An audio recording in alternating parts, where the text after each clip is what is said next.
One choice, one moment of restraint, and New York dies because of it. Harrison Morgan made plenty of questionable choices, but one stood out above all.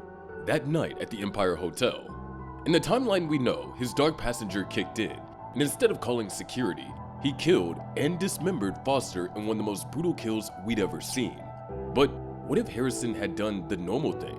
What if instead of giving in to his father's legacy, he just called hotel security and walked away? That one moment of restraint creates a ripple effect so massive, it rewrites not just his life, but Dexter's, Batista's, and half of New York City. All if he didn't do what he did on the night of. Harrison Morgan's story in Dexter Resurrection really took shape that night at Empire Hotel. At first, it seemed like just another night, but then Harrison spotted Ryan Foster, the rich predator who thought he could get away with anything, right after he slipped something into Shauna's drink and tried to play it off as if she were his wife. In the version we know, Harrison's instinct took over. His dark passenger whispered, and instead of calling for help, he followed Ryan upstairs. That decision ended with Foster's body hacked apart and stuffed into bags at the marina, a killing so brutal it set off alarm bells that felt all too familiar to Miami. But what if Harrison didn't listen to that impulse, and he called Stefan Pike, the hotel manager, instead of following them upstairs? In this alternate timeline, security rushed in before Ryan could even lock the door. Shauna was pulled out of harm's way. Foster was dragged downstairs in handcuffs, humiliated, and arrested for sexual assault. This seems like the better outcome. Harrison never dismembered a body, Shauna wasn't traumatized, and there were no bloody fingerprints to hide. But the fallout of this moment stretched far beyond the walls of that hotel. Without a body dumped at the docks, there was no case for Detective Wallace to investigate, no whispers of the Bay Harbor Butcher echoing in New York, and with the truck untraceable, no reason for Angel Batista to come out of retirement. Harrison walked away from that night looking like a hero instead of a killer. The hotel staff saw him as a protector. Shauna thanked him, and Harrison went to sleep believing that he had beaten the darkness that had haunted his father. But this single restraint set off a very different chain of events, one where Angel Batista never stepped foot in New York. In the timeline we watched, the dumb discovery looked like a professional job, a bludgeoned victim surgically parceled into bags, the cleanup good enough that only ceiling spatter gave Harrison away. That was the domino that put Claudette Wallace on board, and soon after pulled Angel Batista north with his Bay Harbor Butcher theory. Batista tracked Dexter's old truck through Teddy Reed to a bellhop named Lance Thomas, and from there to Harrison Morgan, New York City. Those moves steered everyone towards Leon Prater's orbit, and by the penultimate episode, straight into that trophy vault where Prater shot Batista. Shift one choice at the Empire Hotel, and the chain never assembled. Harrison didn't kill. Hotel security handled the predator in the lobby instead. No butchered remains at the dump meant no case that mirrored Dexter's methods. So Claudette kept her attention on the long-running New York Ripper file rather than a brand new body bag puzzle. Without a headline dismemberment and without Harrison sweating through interviews, Batista had far less reason to relocate the hunt to Manhattan right then. He'd stay retire in Miami, nursing his suspicions and nursing old grief. But there was no immediate spark that justified a flight and a full-time stakeout of the Empire's service entrance. The Lance Thomas truck breadcrumbs exist in canon.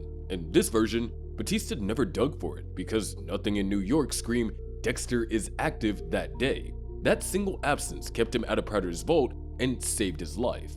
Harrison never faced Batista's crosshairs. The Empire never became a crime scene carousel, and the vault never became a morgue. With the pressure off the board, the next domino was smaller, but way more personal. What restraint at the hotel actually did to Harrison's head. With Batista grounded in Miami and the NYPD not breathing down his neck, Harrison got something the Morgan men rarely received: space to decide who he was before the guilt decided for him. The original timeline showed the cost of that bathroom kill pretty clearly. Harrison admitted later the murder destroyed him emotionally. The show kept returning to his haunted mind, from violent daydreams to hallucinations of Ryan's caved-in face staring back at him. The Empire became both a workplace and a pressure cooker. Elsa helped him crash in unused rooms, celebrated his GED with him, and defended him when she could, but the spiral was already in motion. Even when he fantasized about jamming a fork into her landlord's eye, the scene underlined how rattled he was by what he already did, not what he might do next. Swap the kill for a call for Stefan Pike, and Harrison walked out that night with praise instead of poison. And most importantly for his psyche, no reoccurring apparition of Ryan's smashed face in the hallways, the subway glass, or the back of his eyelids. The reinforcement he got was clean and public. You did the right thing. instead of the guilty adrenaline that Cannon tied to his first body.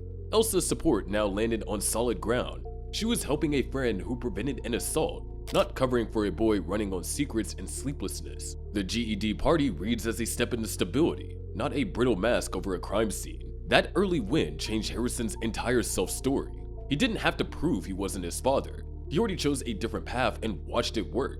The fantasies still flickered. He was Harrison. Anger visited, but they stayed fantasies, rather than training reps for a second kill. The series hinted that validation mattered more to him than ritual ever did. In this branch, the validation arrived from the lobby, not from a kill room. Give a kid one clean victory and the next conversation hit completely different. So when Dexter finally stepped off that bus from a 10-week coma, he wasn't greeting a budding butcher. He was meeting a son who just proved he could steer the wheel. And if you're into these What If Dexter deep dives, hit subscribe now. We're coming up with new twists every week.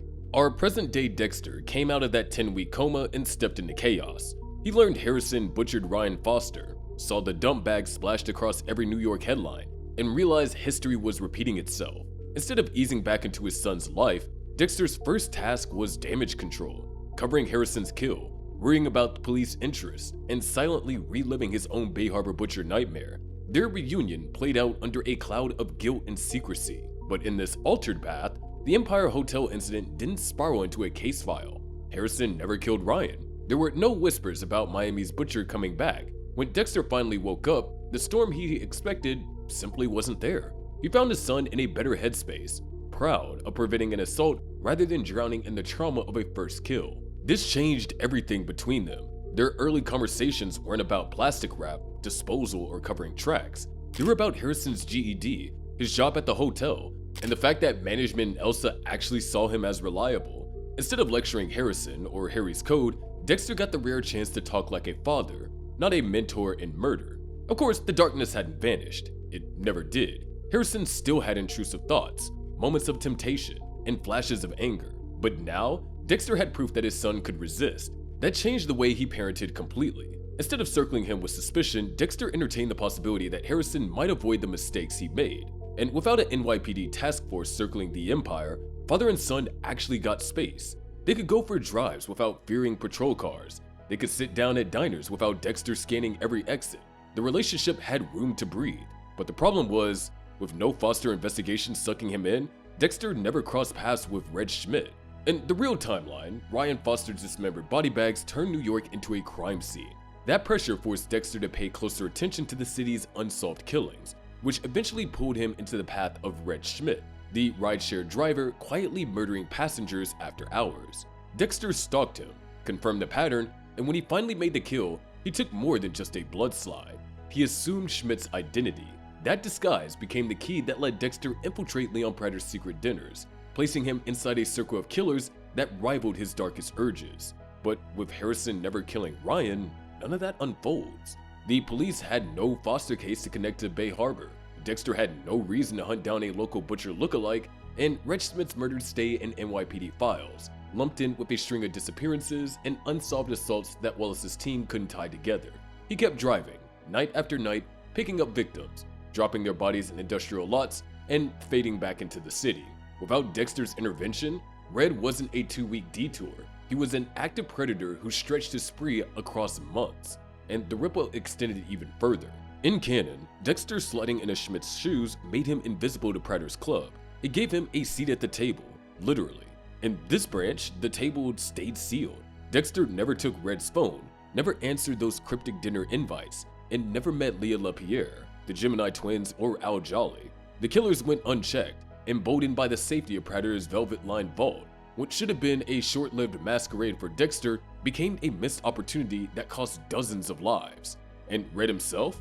Without Dexter tracking his rides, he either got sloppy or wound up caught by the NYPD. Or worse, a predator like him was exactly the kind that Prater recruited. And without Dexter to end his streak early, Schmidt would have likely found his way to those dinners as a guest, not just a thumbprint. Which meant that Leon Prater's operation didn't just survive in this timeline, it thrived, with Schmidt's fresh blood added to the roster, and that was just the start of the nightmare. Dexter's kill of Red Schmidt opened the door for Leon Prater's dinner parties. By taking Schmidt's phone and masquerading under his identity, Dexter slid into the underground network of New York's most sadistic predators. He saw the vault, the trophies, and the rituals, and more importantly, he dismantled it from within, targeting Predator's inner circle one by one. From Mia LaPierre's vengeance crusades to the Gemini twins' family slaughters, the network only collapsed because Dexter was there to poison it. But in this altered version, Dexter never took that seat. The dinners went on as planned, tucked away in Predator's luxury hideouts. Mia LaPierre, known as Lady Vengeance, continued her cycle of seduction and murder, luring abusive men and leaving their bodies behind like offerings. The Gemini twins kept escalating their rituals, staging double murders that would have drawn far more headlines had Miami Butcher's copycat not stolen the spotlight. Al Jolly, the so-called Rapunzel, kept his grotesque collection growing, snipping trophies from every victim. And Lowell, the tattoo collector, continued carving his stories in the skin no one ever recovered. Without Dexter sabotaging these killers, Predator's vision of a curated art gallery of human suffering flourished. Each death added to the grotesque archive. Each survivor's silence ensured the network stayed hidden. And unlike Miami, New York had no Harry Morgan raising alarms, no code to direct suspicion inward. The psychological weight on the city grew heavier, even if most citizens never knew why. Disappearances piled up, NYPD's homicide board filled with dead ends. Wallace, already buried in her obsession with the Ripper case, had no idea that the real nightmare was unfolding right under her nose. Meanwhile, Dexter and Harrison, freed from the panic of the Foster fallout, focused on their bond, completely oblivious to the fact that every family torn apart by Predator's circle was collateral damage for their peace. And while the killers kept feasting in private, Wallace finally had the space to put her energy into the case that haunted her from the start, the New York Ripper. Loving this alt timeline so far? Tap subscribe, more Butterfly Effect episodes are coming. Detective Claudette Wallace spent the entire season chasing ghosts. In the version we saw, Ryan Foster's dismembered body bags forced her to split her attention. She had to juggle the Bay Harbor Butcher-style copycat while still chasing the case that defined her career, the New York Ripper. That split focus was exactly what Leon Predator's circle needed. With Wallace pulled in two directions, killers like Mia LaPierre and the Gemini twins kept their operations quiet, their crimes hidden in plain sight, but removed the Foster murder and Wallace's calendar cleared overnight. Instead, she threw herself fully into the Ripper investigation.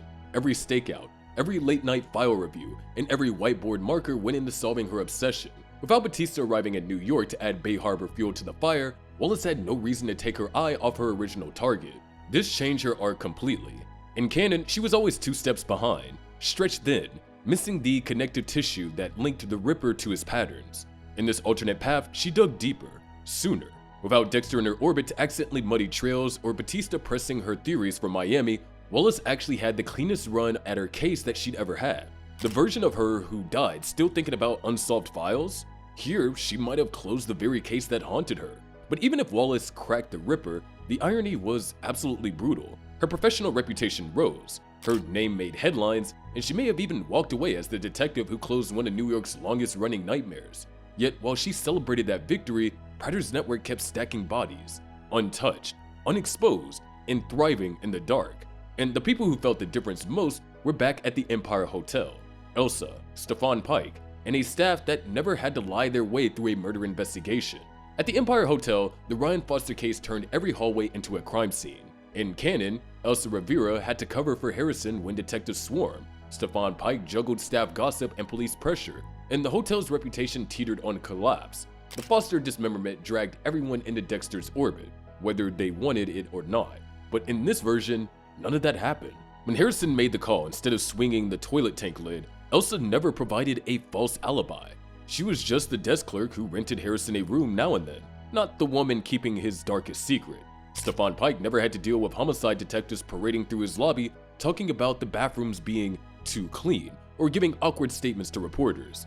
He remained exactly what he wanted to be, a hotel manager worried about occupancy rates and guest reviews, not forensic cleanups. The staff at large avoided the curse of proximity to the Morgans. No whispered rumors about body bags leaving through service entrances, no harassment from Angel Batista grilling Lance Thomas over Dexter's old truck, and no sudden sense that the Empire had become a hunting ground. In this alternate path, the hotel stayed what it was meant to be, just another building in Midtown Manhattan. But the city itself paid the price. Ryan Foster went to prison, and Shauna got her justice the right way, but the ripple effect stopped there. Without the Foster kill triggering Batista's return and Dexter's infiltration, Leon Predator's dinner parties would have gone completely uninterrupted. The Gemini twins staged more family slaughters. Al Jolly added more scalps to his trophy case. Lowell carved more victims into his canvases of skin. and Red Schmidt, alive and active, might have been even welcomed into the fold. So New York City got the short end of the trade. The headlines didn't read "Butcher returns" or "Miami killer strikes again." They read like cold case files, missing persons, unexplained bodies, evidence that never fit together. The Morgans got peace, but the streets bled in silence. When you pulled the thread of Harrison sparing Ryan Foster, the whole fabric of Dexter Resurrection unraveled differently. On the surface, this was the healthiest outcome the family could have asked for, but that health came with a brutal trade-off. Without Foster's dismemberment, Angel Batista never boarded a flight to New York. He lived longer, but his absence left Leon Prater's vault full of killers unchecked. Detective Wallace may have finally gotten her victory with the Ripper, but even that was a hollow one. She could close her obsession case and add a gold star to her record, but the real predators remained invisible, feasting while the city slept. The NYPD board was filled with missing persons, and families kept searching for answers that would never come. And that was the cruel paradox of this butterfly effect. The Morgans family finally broke their curse. Harrison proved that he could choose restraint. Dexter got to be a father instead of a mentor in murder. Together, they stepped into a life where therapy and law replaced ritual and plastic. But every life spared in that family came at the expense of dozens lost in New York. This timeline was a redemption story for the Morgans, but for the city, it was a massacre disguised as quiet. Sometimes the most moral choice create the most horrific consequences. Harrison proved that you could resist the Dark Passenger, but in doing so, he unleashed a darkness no one else could stop. So I pass the question off to you. Knowing all that could have been, did Harrison do the right thing after all? Let me know in the comments below. If you enjoyed this video, make sure to subscribe, and I'll see you in the next one.